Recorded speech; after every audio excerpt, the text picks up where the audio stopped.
good, y'all? It's your girl, Money J Brain, in this mother loving thing. And y'all, I got some sad news. I have to leave my apartment.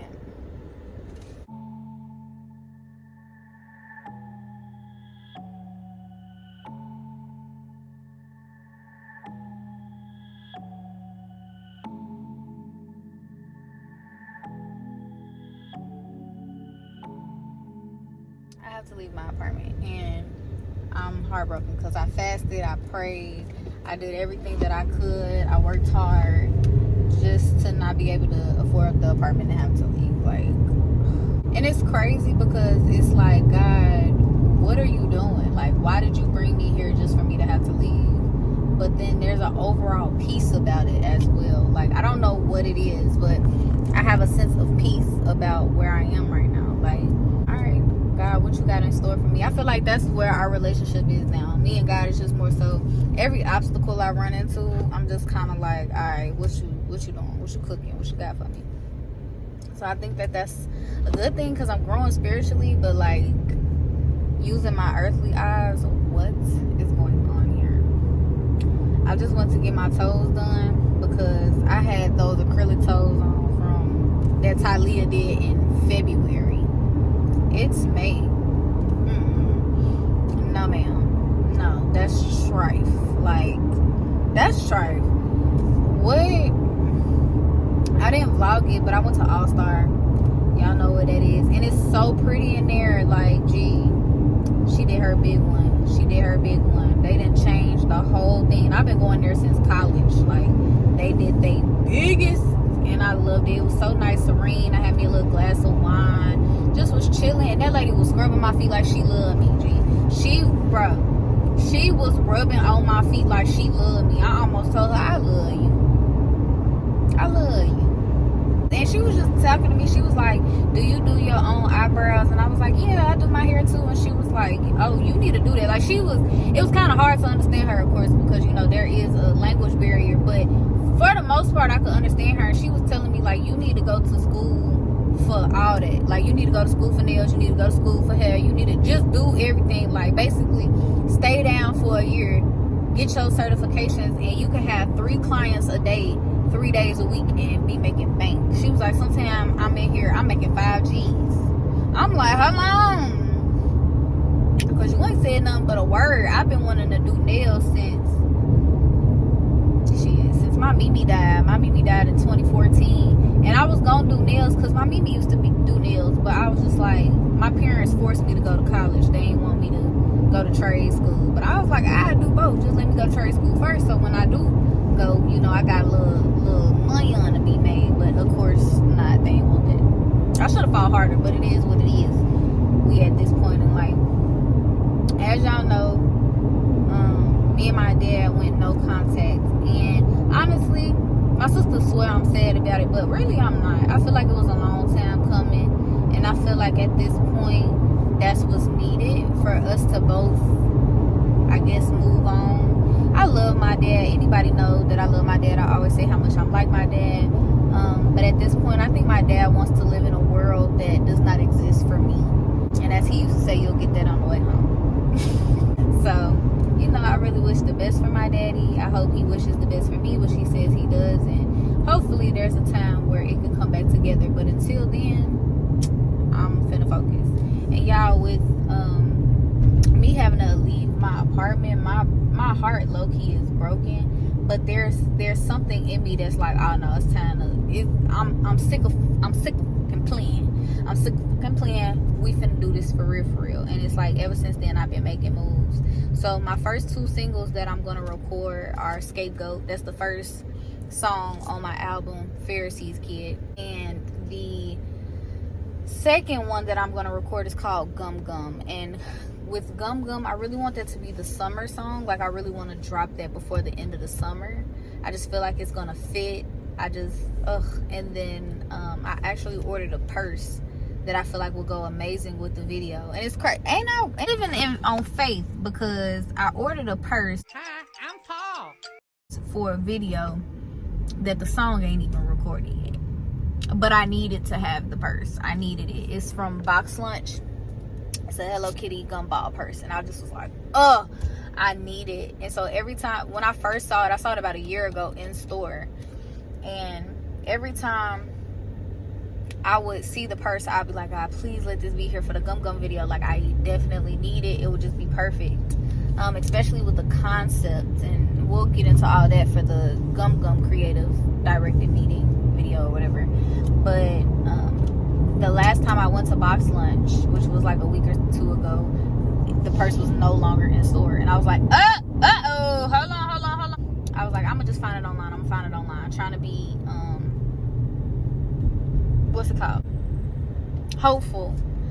Baby, I was looking online, I could not find a purse, and I was getting discouraged. And I said, God, if you believe in me and if you believe in what I'm doing, please let me find this purse. Y'all, 2 scrolls later, not only did I find the purse was on sale, 50% off. So the purse went from $80 to $39. I said, oh, not only do you believe in me, but you gonna make a way. Okay, don't say nothing else to me, brother. Whoa, now you got too much dip on your chip. I got you, God. I hear you very clearly.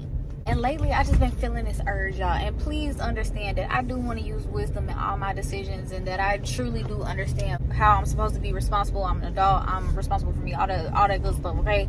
I'm not trying to be irresponsible. I'm not trying to move dumb. I'm not trying to move blindly, and I'm not in a spiritual psychosis. But something has been telling me to just, like, quit my job. But it's crazy because obviously, I got to leave my apartment because my job won't make an ends meet. But that's because I did something out of disobedience. God told me to do something else, but I was fearful, and I begged God to give me a job, a little regular job that I felt like I could control. It was like what God called me to do. I would have had to put in the time and struggle on the front end, but I would have received greater on the back end. But instead, I wanted to reverse it. So I feel like God allowed me to get that job just to kind of show me, like, at the end of the day, you ain't in control, I am. And that's why you making these decisions and not following what I said is going to put you back in the same position that you thought you was leaving. And it was just like, God be humbling me, baby. I don't know about y'all, but he be humbling me. I'm finna go in the house. I gotta start packing because I got a few days to get it together. I'm trying to figure out what I'm finna do. I don't know what I'm finna do, but I'm not worried. I'm really at peace, and it's creeping me out a little. And then me and my little boo thing, he ain't my boo thing, y'all already know who I'm talking about. I don't wanna get into, but we went no contact the day before. Me and my daddy went no contact, and I was just like, oh my gosh. And then I got the letter the same day me and my daddy went no contact that I can't stay in my apartment. I was just like, listen, I ain't got time. Like, God, you stacking it on thick. But I'm a retired crash out. Normally I'd have been at his house like, nah, we finna talk today, but I just knew we both needed space. So we took space. I was really just by myself, like, God, okay, what's going on? What do you need me to do? What are you trying to tell me? What do you need to remind me of? And I was on his gym membership, but I went ahead and got my own gym membership because I said, no, I'm finna go to the gym. Got me a little rental car. I'm like, listen, I'm finna do what I need to do. Like, remember who you are outside of, like, worrying about your relationship all the time or worrying about that connection all the time. And baby, when I tell you, I went to the gym, and I was putting my jacket up in the locker, and one of the lockers just kind of pulled toward me. So I'm just thinking, okay, maybe that's, it's an open locker. Inside the locker was a note, and the note said James 7, 3, 6, and 12 or something like that. And so I'm looking at the note. Mind you, the note looks just like my planner. It's Hello Kitty. I have a Hello Kitty planner, but the notebook paper looks just like my planner, G. So I'm like, that's kind of odd, because it was so weird. And then I picked it up. I'm like, okay, I'm gonna look up these scriptures later. When I opened it, it was writing of, like, whatever the passages were, and it spoke to my situation so real. So I'm like, oh my gosh, it's so crazy. I took a picture, y'all. Why I kept the note, and now I don't know where that note at. Like, now I pulled up to my boo that ain't my boo house, and we just talked things out. Yeah, I feel like he was a little mean to me, right? A little aggressive toward me. But the thing that he did, I've done to him probably 100 times. And I feel like God was showing me, like, when you're upset, you react in ways that you feel justified, but on the receiving end, you don't like it. Even though he could have talked to you in a different tone, you need to understand why he reacted the way that he did, because he feels justified. And in the same way, you need to learn how to apologize even when you feel like, if somebody feels like you wronged them and that wasn't your intention, you don't get a pass for them feeling, for the impact that you, what's the name? And you know that when it comes to you, but do you know that when it comes to other people? And so it was just like a whole bunch of different things. And then with the note, like, it was just like, oh, okay. But I cannot find that note, y'all, and I hope I can, but I got pictures of it. And I even said, I was like, now, if that note disappeared, that was God for real that left that doggone note.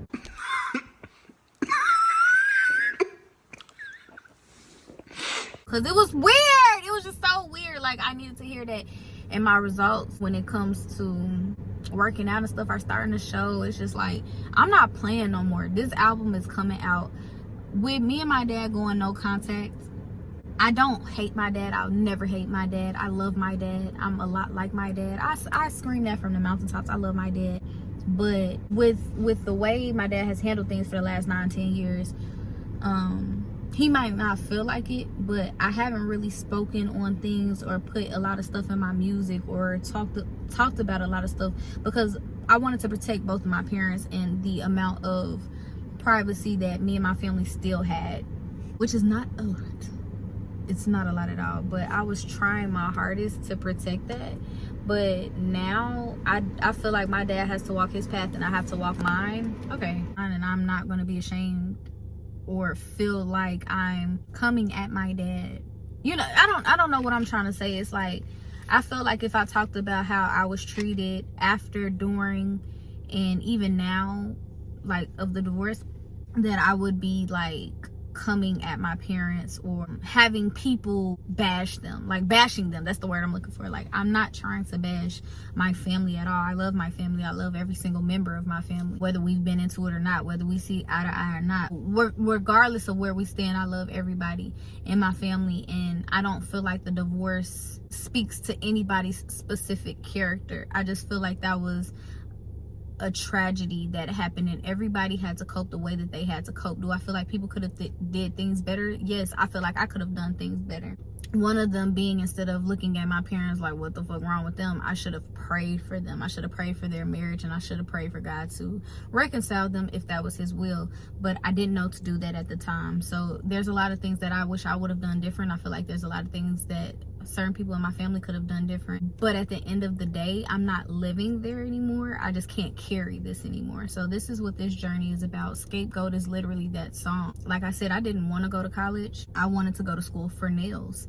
And my parents told me no. My mom felt like, no, with all of this stuff, you got to get out of Memphis. You got to leave. I wanted to go to Hampton University originally, but my parents couldn't afford that because they just went through a divorce and my sister was at a PWI. So they're like, we can't afford Hampton with the amount of scholarship you got. So I was like, okay, I don't want to go to school. Just send me to nail school. I'll do that. And then when I do go to college, I'll have some money in my pocket. They were like, no, you got to go. So I was like, yeah, I'll pick the school then. I don't want to go. Well, no, I said U of M. I was like, let me go to U of M for music. My mama said, no, you got to leave the city. I'm like, damn, you don't want me to do nothing. So I was like, you pick school. My mom picked TSU. That's how I ended up at TSU. So anybody who went to school with me, my first year, I was very guarded. I was very mean. I was smoking all the time. And that's because I was really coping. And I was genuinely fearful to start connections in anticipation for them to end. So if you met me in that chapter of my life, I do want you to understand that I was really dealing with a lot. Like, the guy I was dealing with him for years, but I met him my freshman year. We were talking maybe like around, mind you, I went to college in 2017, graduated high school in 2017, went to college. This was around maybe 2021. We were talking, he was just opening up to me about some things. And then I told him, like, yeah, that's how I feel, you know, when my parents divorced, I had to deal with this, and that, the third. And he was like, wait, I thought your parents divorced when you were like 2 or something. I was like, no, I was 16, 17. And he was like, wow, so when I met you, your parents had, and I finished his sentence, just divorced. And he was like, wow, so that's why you were so, I was like, guarded. And then the way he looked at me, you could just tell, like, damn, I didn't know you was going through that. And a lot of people feel like that about me, which is why I'm really trying to open up more and show people. You don't have to, one, you don't have to look like what you're going through. But 2, everything works out for the good of those who love the Lord. everything, like the worst things that you can think of, like the things that still have you crying sometimes. It's still gonna work out. And right now I'm just I'm pondering on his wonders of old, baby, because I know that God did not bring me this far to leave me.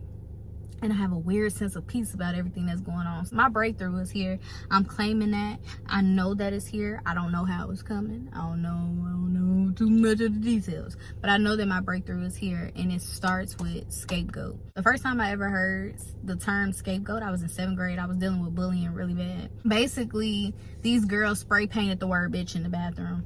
I didn't know nothing about it. Somebody snitched. I don't know who snitched. So if y'all watching this, Shara, Regina, Camaria, Janika, yeah, I'm calling all y'all out. Yeah, I don't know who snitched, but it wasn't me. Somebody snitched on them.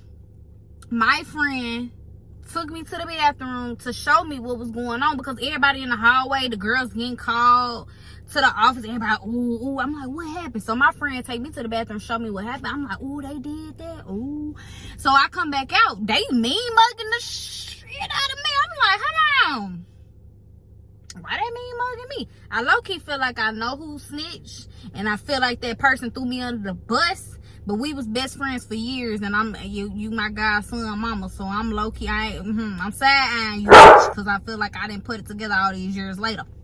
They bully me for the rest. Well, Shara and Regina, they bully me for like half of the year, right? Because this happened, I remember this happened in October, so they probably bullied me until like the end of the year. But the thing was, they really wanted to fight me because I didn't understand, y'all. I was such a sheltered kid. I didn't understand what like being messy was. And Amber Cole had just came out, and so this girl told me to say my name must be and your name must be Amber Cole, because it's still your mouth. And I said it. Oh, them girls wanted to tear me up. They wanted to tear me up after that. But I genuinely was like confused, because I didn't know. That's funny. It ain't funny. Hey, hold on, this shit ain't funny. It ain't funny, but it is. But Regina really wanted to tear me up after that. Shara was kind of like, but you know what's crazy? Shara ended up having to give me a scholarship to her college my senior year, junior, senior. And she kind of gave me like that nod, like, you know, I see you. And I gave her a nod like, yeah, look, you know, don't listen. I ain't in 7th grade no more, boo. I fuck with her though. She a model, she beautiful, all that, but I ain't in 7th grade no more. You feel me? Tamaria, I just feel like Tamaria was the one that was getting bullied, and then, you know, I tried to encourage her, like, don't worry about what they saying. Like, I don't feel like that's, you know, I don't feel like that's true. They probably just trying to pick with you. And then the next thing I know, she was bullying me to be cool with the girls that was bullying her. But she apologized to me like the next year. But I had to tell her, like, gee, don't treat people like that, because you never know who you gonna need or who you want to be cool with, and you know, you never know what bridges you burning. But little fun fact about me, I was bullied in 7th grade.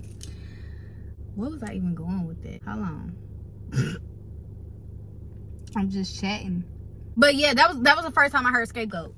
Cause my principal, we had to go to the office. Like, I'm talking about, they was bullying me. Well, Shara and Regina just for a little bit, but Tamaria, she took it to the extreme. She was bullying me all year. That's the year my mom was diagnosed with lupus. So at the same time, I was going to school every day and these girls was bullying me. Lupus is very, very hard to diagnose because it's the mystery disease. They don't really know what causes it other than it's genetic, and every case is different. So you can have some people who lupus shows up in their body, they find like a good regimen medication wise, and they be in remission for years. And then you have some people whose lupus attacks them so critically, like they whole life change. And shout out to my warrior Deja, like she's young and she's going through that, and I really hope she gets into content. People need to see that health is wealth. Health is a privilege. Anyway, I hope Deja gets into content. So if you're watching this, Deja, please, because they need to see this. Like my fibromyalgia girls, lupus girls, cancer girls, they need you, boo. My mom was being diagnosed with lupus at the time, but they thought it was either Crohn's or Graves' disease, and they were like holding my mom 6 months to live. So I'm in school being bullied. My mom is sick as hell. We're going from school to the hospital, school to the hospital, school to the hospital. None of these people knew this except my very close circle, like Carrington, Charlena, Avion, girl, I ain't forget about you, boo, and Kennedy, of course. One day, them girls, we was over there talking about my mama. Them girls Tamiri walked over there and see. She broke between us. Listen, I don't know what you saying, but da-da-da said this, and I just want you to know if you want to fight. So she was saying something. And I was like, first of all, we not even over here talking about you. We talking about my mom. Like, and my mom being sick. That girl said, listen, I don't give a fuck if your mama die. Y'all don't need to, you don't need to be talking about me, da-da-da, and walked off. Baby, I followed that girl so smooth in that book. Well, you said you don't care about who, mama. I ain't gonna lie, 7th grade was probably the most filled with the Holy Spirit I have ever been in my life. Because genuinely, them girls could not provoke me to fight them. Because it was just like, first of all, I just knew they was going through other shit. You know what I'm saying? It was like, I never did nothing to y'all. I did say to the now Regina and Char, I did say the little Amber Cole shit.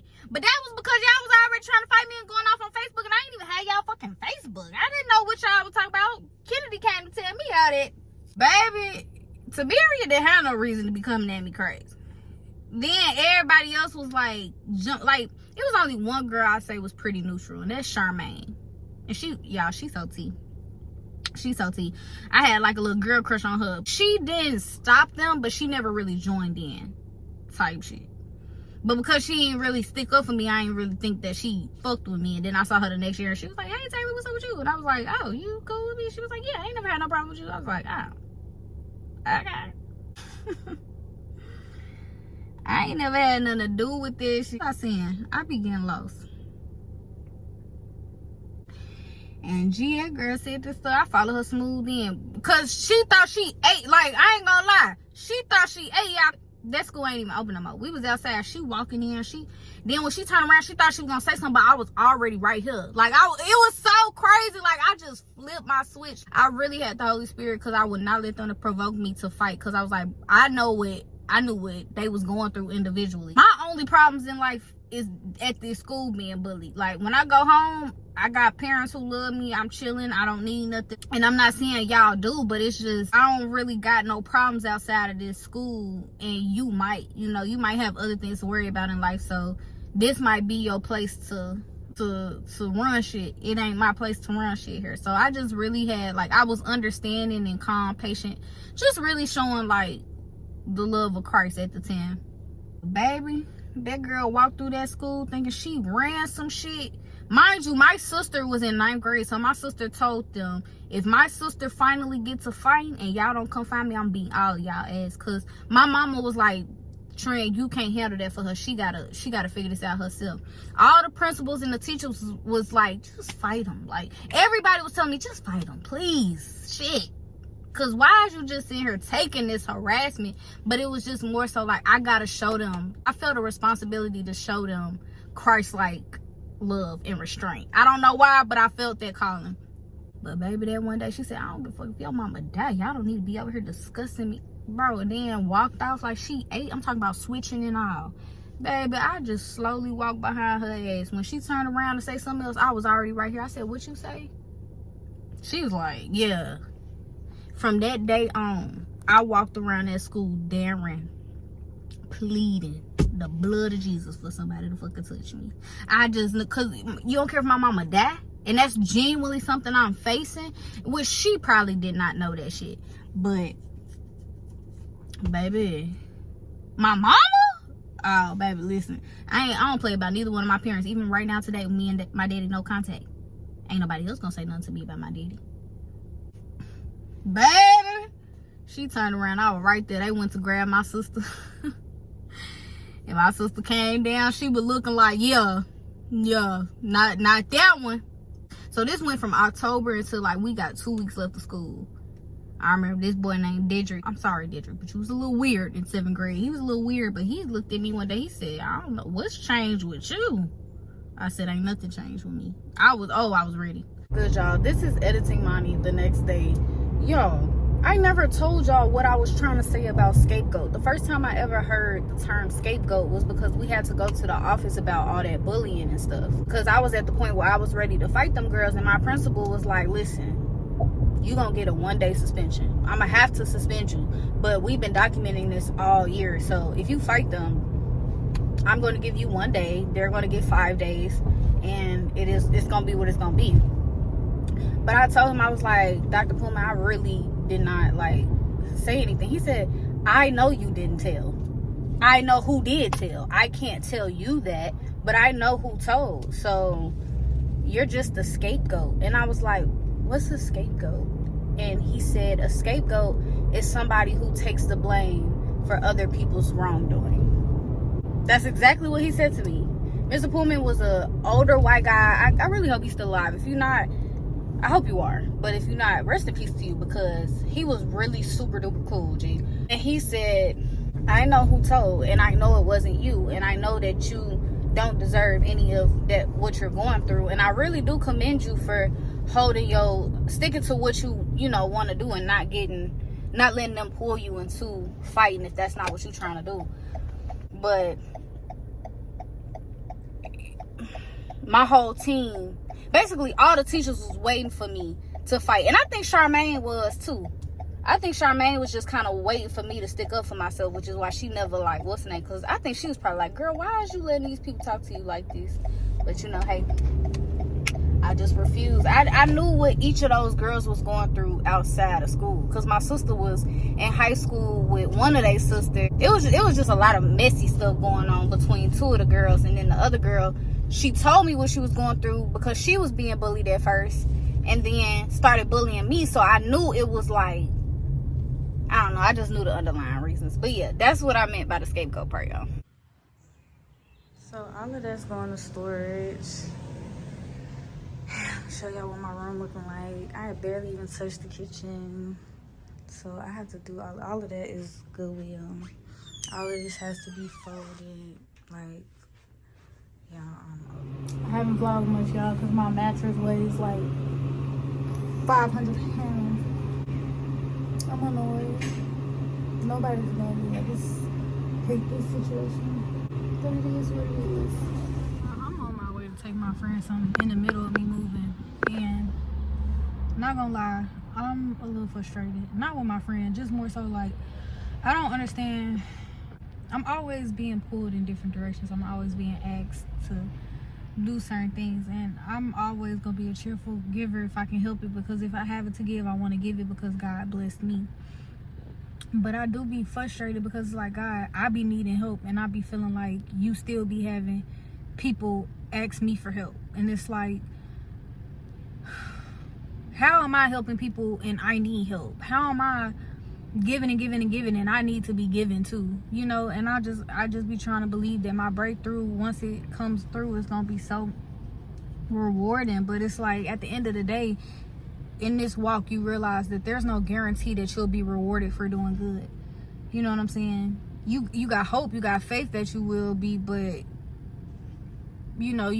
life isn't fair. God might always have you needing and be giving, like, and that's just like a realization of this walk. So I do be frustrated and just kind of like, God, why do you always have me pouring, and I don't really feel poured into all the time? So yeah, I just wanted to say that I am officially done packing everything. And last night I finally broke down, y'all. I finally cried. And I'm not a big crier. I normally give myself like, I don't know, maybe like 10 minutes to cry. But I never showed y'all my apartment because safety reasons, but I'm gonna show y'all my apartment. First walking in the door, you're in the living room. And off of the living room is my balcony.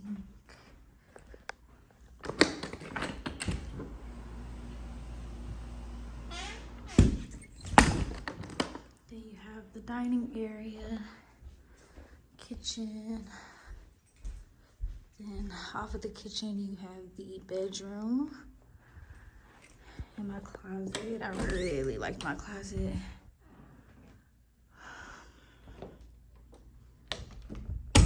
Then there is a door to the bathroom. And this was my bathroom. The bathroom really sold it for me. And then my laundry room was in here. And then when you go back out, to the front door, there's an abnormally long closet, and this was going to be my prayer room, like my prayer closet. So y'all, this is my apartment. I'm about to leave, doing final looks. You can tell I'm sweating, but I'm really sad to leave my apartment. I really loved my apartment. I was really starting to get used to my apartment. I had been here, it would have been 6 months on the 1st of June.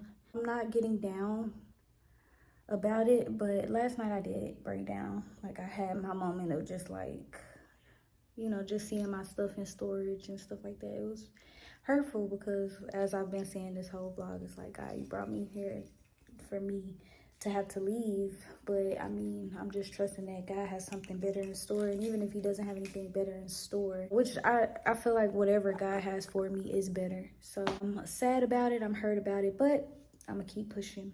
I just wanted to share that with y'all, a little apartment tour that I wasn't gonna give y'all while I was living here, because I don't need people to know, you know, all that. I got other errands to run, and today I'm doing something nice for myself because I've been under a lot of stress. Is that a wasp on the inside? Oh, okay, it's a wasp on the outside, glory.